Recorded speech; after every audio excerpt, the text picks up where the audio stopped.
Avec ce centre C, nous étions en fait sur l'axe du chandelier, un axe passant par le centre du grand A, révélant le C de Claude, et se jetant sur la Seine, fleuve central. Alignement de 3 fois grand. L'anagramme de dragon.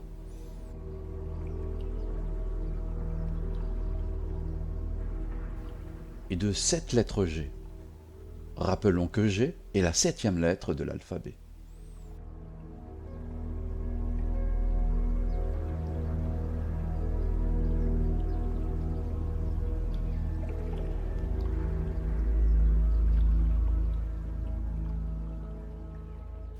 Le C de Claude va donc devenir le centre d'une grande cible, à plusieurs cercles concentriques.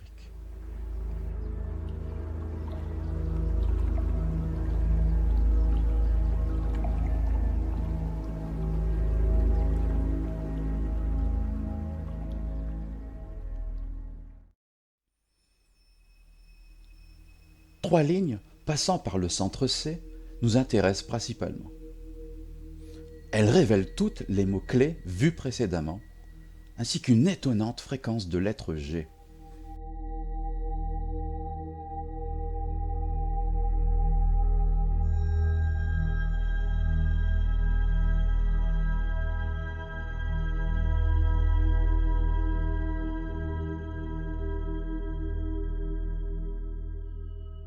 Et n'oublions pas les mots faisant allusion à la notion de gueule, de porte de la gueule de monstre.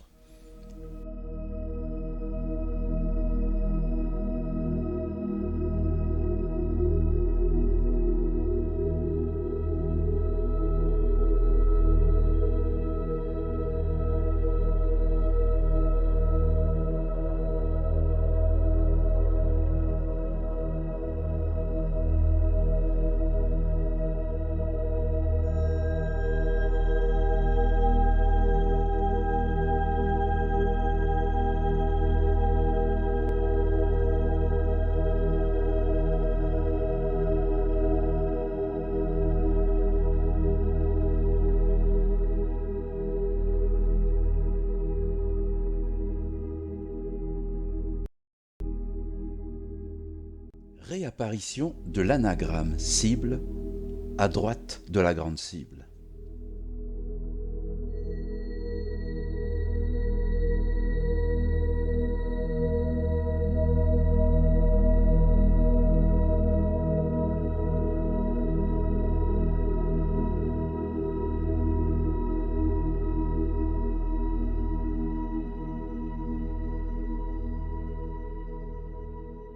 La lettre A de temps se trouve au centre de cette cible. Donc, apparition de cercles formant une cible dans la cible.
Selon la Bible, une petite histoire de famille amena le patriarche Abraham à se séparer d'Agar et Ismaël en les remettant entre les mains du Seigneur. Un périple qui les amena sur une terre désolée, torturée par la soif. Mais c'est à ce moment que s'opéra le décret divin. Une source jaillit miraculeusement de terre. Que sont devenus Agar et Ismaël? Selon le Coran, cette source donnera naissance à une cité d'où émergera un sanctuaire sacré bâti par Abraham, qui rejoignit Ismaël le temps de sa construction.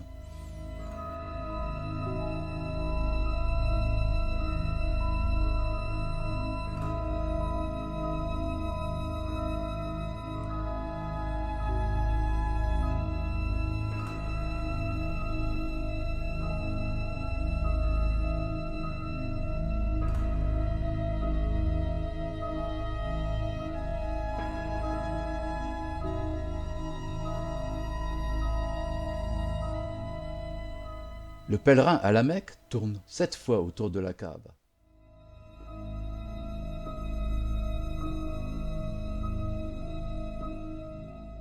Et 7 parties du corps en symétrie touchent le sol lors de chaque prosternation. Fermons la parenthèse.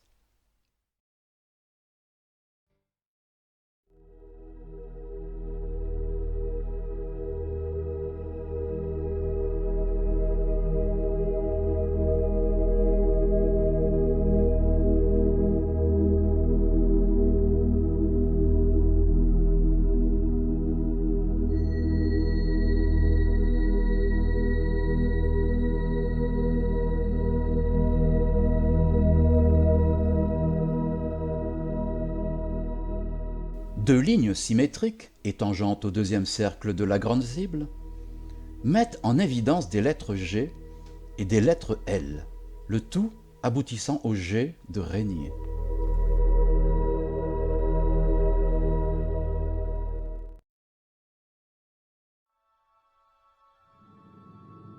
Puis, on voit qu'avec Bellic et Belgique, il y a un jeu de lettres avec le G.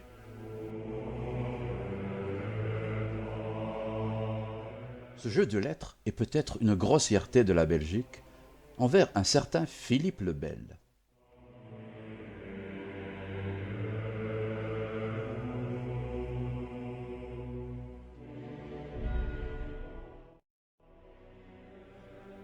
Bien sûr, nous connaissons le traitement qui fut un jour infligé par Philippe le Bel à l'encontre des Templiers. Mais ce jeu de lettres pourrait plutôt être une allusion à un autre événement survenu en Belgique, la bataille des Éperons d'or.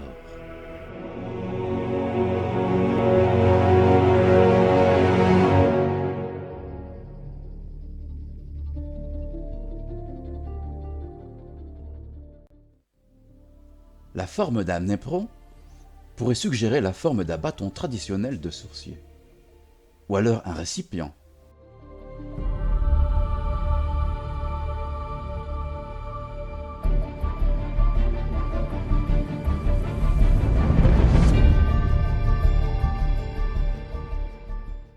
Et nous savons que la rivière Aa aboutit à la commune de Grand-Fort-Philippe. Philippe signifie celui qui aime les chevaux. L'éperon, c'est aussi le lien entre l'homme et le cheval, comme ici le centaure avec son arc et ses flèches visant une cible. Centaure, centaure, centurie, centre. Centre d'un cercle dont chaque chevalier doit peut-être transcender la bête qui est en lui.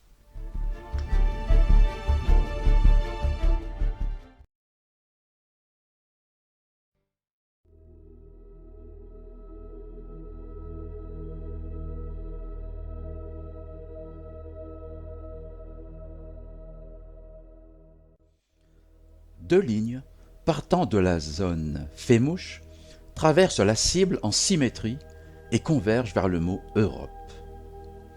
Rappelons que dans la mythologie grecque, Europe est la mère de Minos, ce roi qui fit construire le labyrinthe pour y enfermer le Minotaure. Ce même Minos est le père d'Ariane, connu pour son fil, permettant de retrouver la sortie du labyrinthe. Ces lignes coupent les zones milieu et grande porte. Europe est composée de Eur et Op. Op, comme dans Cyclope, signifie œil. Or, la cible est semblable à un œil. Et la syllabe heure renvoie de nouveau à l'heure avec un H. Et le mot temps comme instant, mais aussi comme le temps de l'horloge.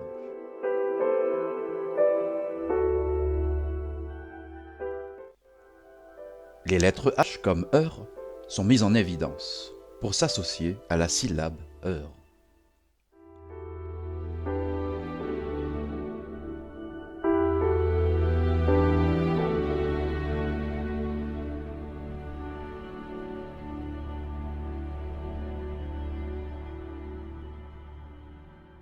Ces deux lignes aboutissent aux chiffres 1 et 2 faisant 12, tout comme elles partent des chiffres 1 et 2 pour former 2 fois 12, comme 2 fois 12 heures dans une horloge.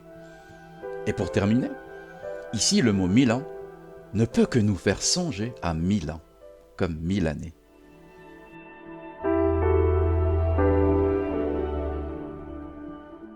Et l'ensemble de ces deux lignes forme un grand A, avec la bande bleue AA.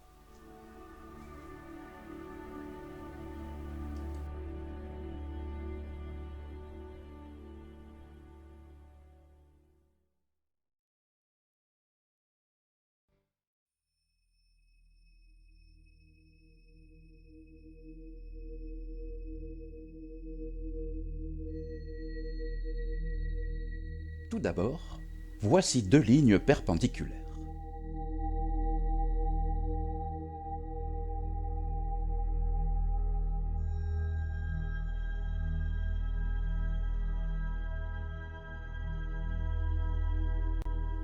Puis, deux lignes en belle symétrie, l'ensemble mettant en valeur le chiffre 8. N'oublions pas que la lettre H est la 8e lettre de notre alphabet.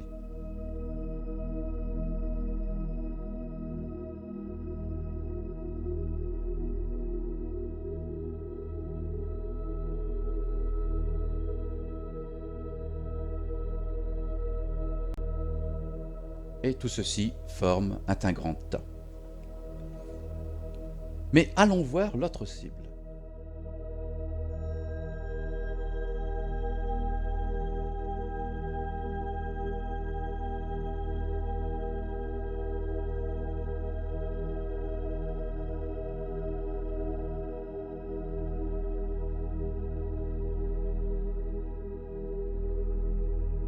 Et nous retrouvons cette convergence étonnante vers le chiffre 8.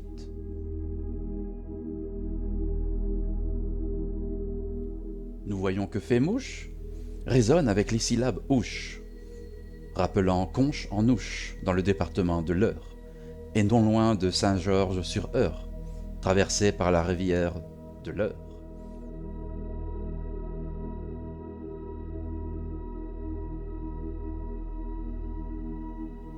Le H de chasse et de l'Eure semble être de la partie.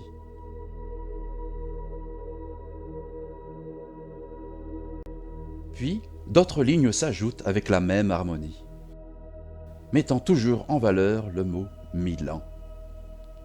Mais surtout, fait surprenant, toutes ces lignes convergent vers le mot Neptune, qui n'est ni plus ni moins que la 8e planète de notre système solaire, planète non connue à l'époque d'Yves de Lessines.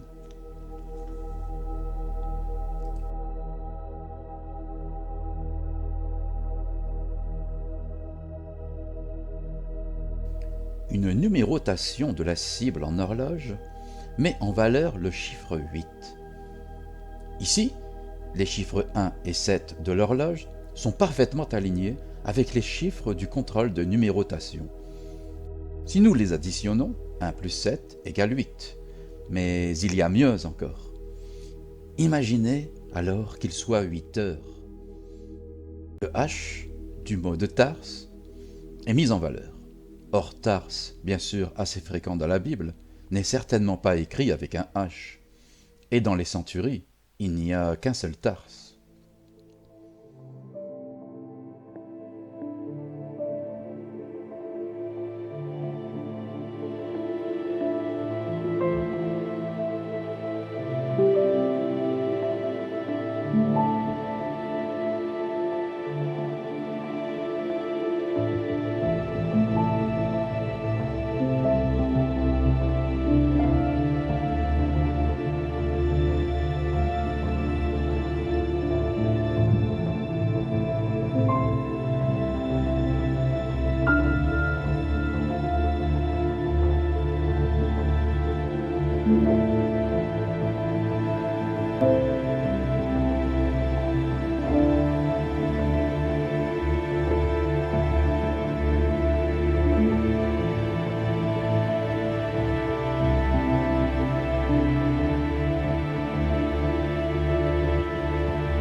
cosmogironde et le chiffre 8 se positionnent de manière très harmonieuse.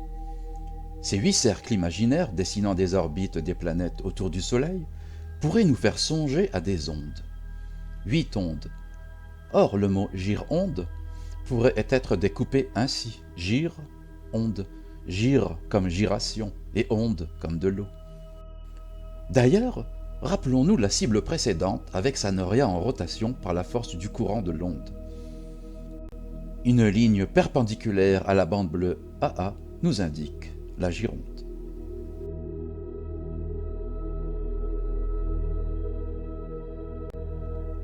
La ligne bleue 1,8 coupe le faisceau en 3 parties égales.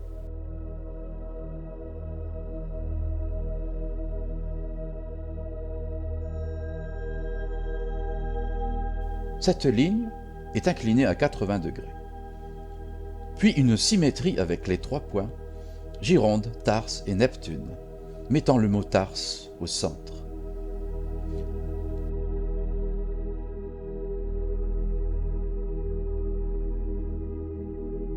Étrange similitude avec le faisceau d'harmonique combinant algèbre et géométrie. La lettre H. H comme harmonie. Faisceau d'harmonique, harmonie des sphères. L'harmonie des sphères aux musiques des sphères, une théorie pythagoricienne selon laquelle l'univers serait régi par des rapports numériques harmonieux et que les distances entre les planètes dans la représentation de l'univers de l'époque seraient réparties selon des proportions musicales.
Voici une nouvelle ligne, passant par le centre de la grande cible. H de Fémouche, H de Proche, H de Tarse. 1000 de Milan, comme tiré dans le 1000. Axe de la Seine.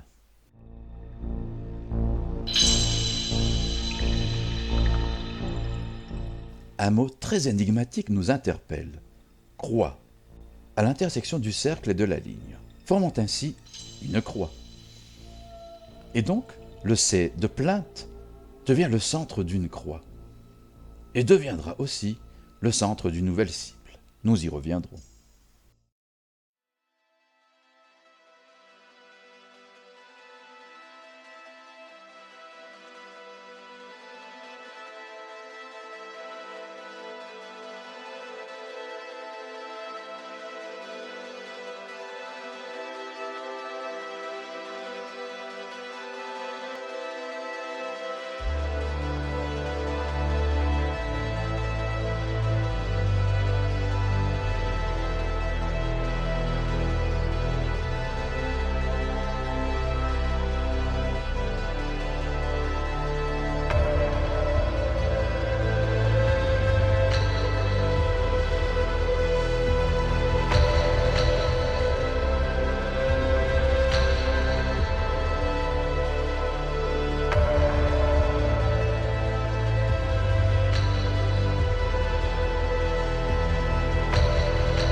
À présent, au sein même de la croix, apparition d'une forme de flèche dont le tracé relie plusieurs lettres G, dessinant une forme de triangle dont la pointe en angle droit pourrait nous indiquer quelque chose. La disposition des lettres G serait très équilibrée s'il y avait une lettre G à cet endroit. Mais le chiffre 7, rappelant la 7e position du G dans l'alphabet, pourrait y remédier. Et la tige de la flèche nous rappelle le jeu de lettres bellique-belgique, insistant sur l'importance de la lettre G. La forme de cette figure géométrique semble faire allusion à un symbole alchimique, le soufre. Et la présence des 3 fois grands, dont un anagramme de dragon, qui revient fréquemment, pourrait donc nous amener à celui que l'on appelle 3 fois grand, un certain Hermès Trismégiste. À présent, voici encore des anagrammes aussi étonnants que prévisibles. Sel, mercure et soufre.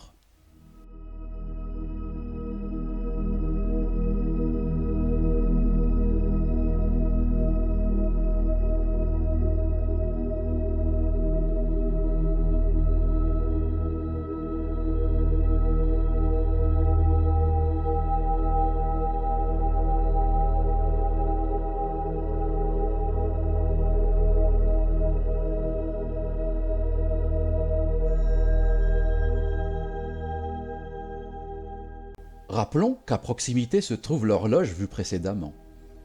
Allons voir cela de plus près. Le symbole du soufre, une petite ressemblance avec le symbole du Sagittaire, si proche de notre centaure. Et là, sous les tirs du Sagittaire se trouvent des anagrammes stupéfiants.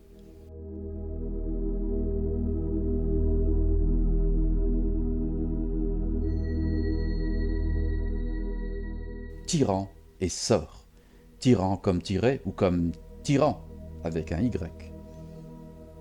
Et tyran indique le centre du temps.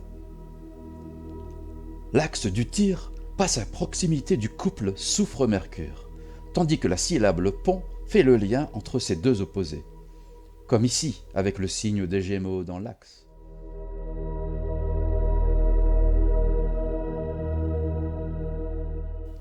La grande flèche semble indiquer l'anagramme de sel.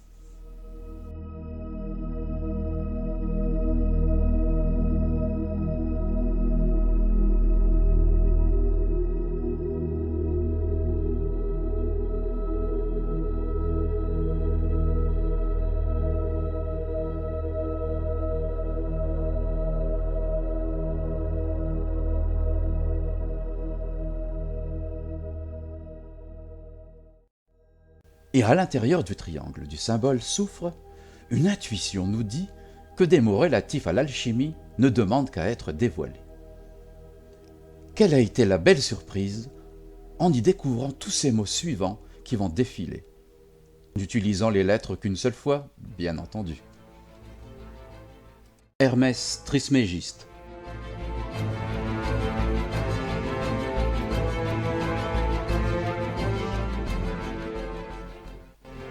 Mercure.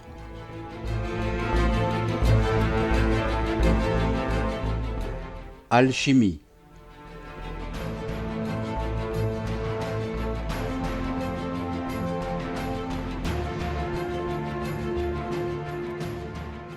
Athanor.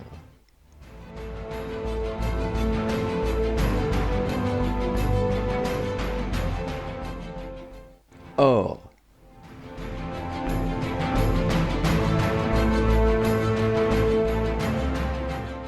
Table d'émeraude.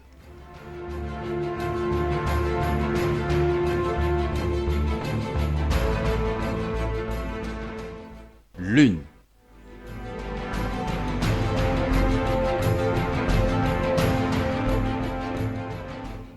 Calice.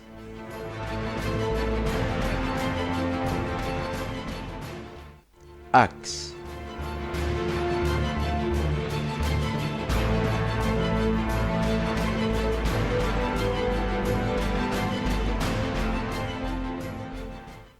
Trois fois un.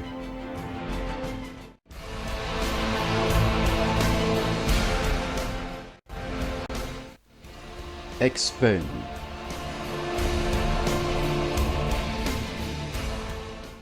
Pourquoi un terme anglo-saxon parmi tous ces termes français? Ne serait-ce pas là une allusion à une des personnalités britanniques les plus connues de l'histoire, mais dont on ignore souvent qu'il était alchimiste? Ne serait-ce pas une allusion à celui qui a découvert qu'un prisme décompose la lumière blanche et unique en un spectre visible composé de plusieurs faisceaux lumineux? Sir Isaac Newton?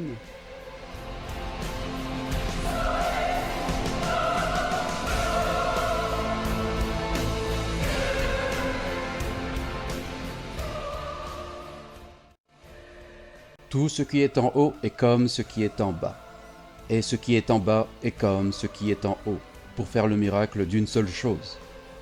Et comme toutes choses étaient et sont venues d'un, ainsi toutes choses sont nées de cette chose unique.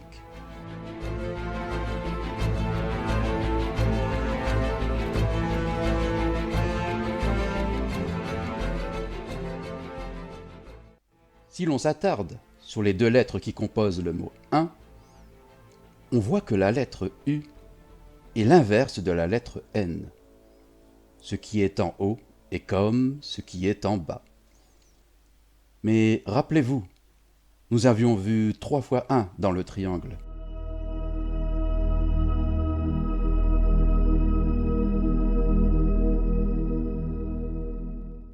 Disposés sur un triangle, nous aurions 3 fois N du bas vers le haut et 3 fois U du haut vers le bas. Et la rencontre des deux triangles nous donnerait une belle étoile.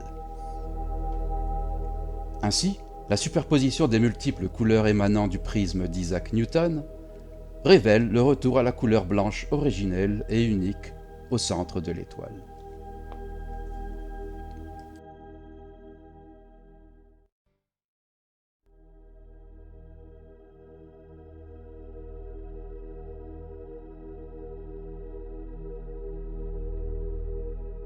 Revenons à notre C de la croix plainte, car elle n'a pas dit ces derniers mots.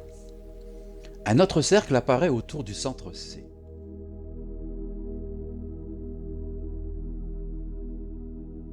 Puis deux lignes symétriques forment une espèce de tente où nous retrouvons quelques mots-clés vus précédemment.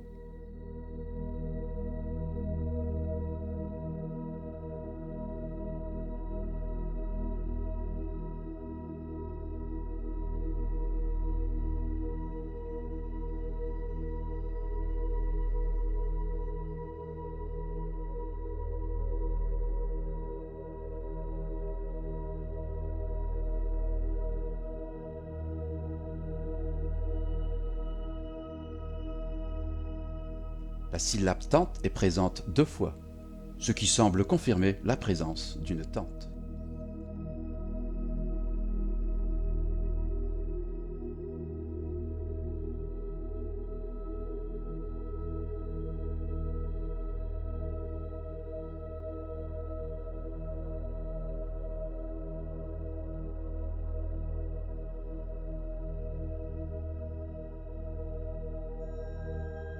Puis un autre cercle apparaît de manière à ce qu'il s'inscrive dans la tente et touche le premier cercle. Nous obtenons un centre G du mot grand. À partir de ce G de grand, 2 autres lignes symétriques forment une autre tente et traversent la zone fait-mouche.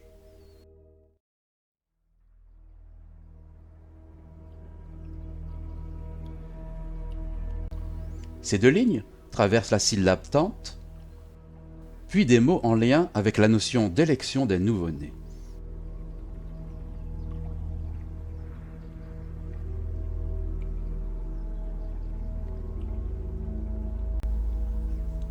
L'axe traverse le sommet de la tente comme un fil à plomb reliant les 2 lettres G.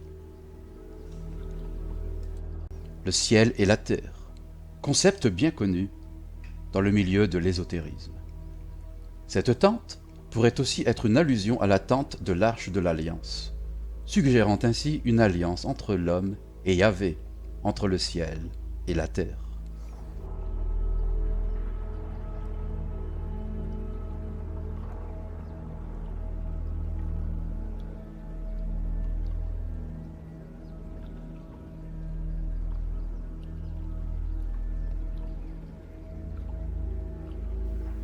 Puis un troisième cercle apparaît autour du centre C de Sif. Le centre C est vu précédemment. À présent, voyez à quel point ces cercles alignés vont nous emporter dans les rouages du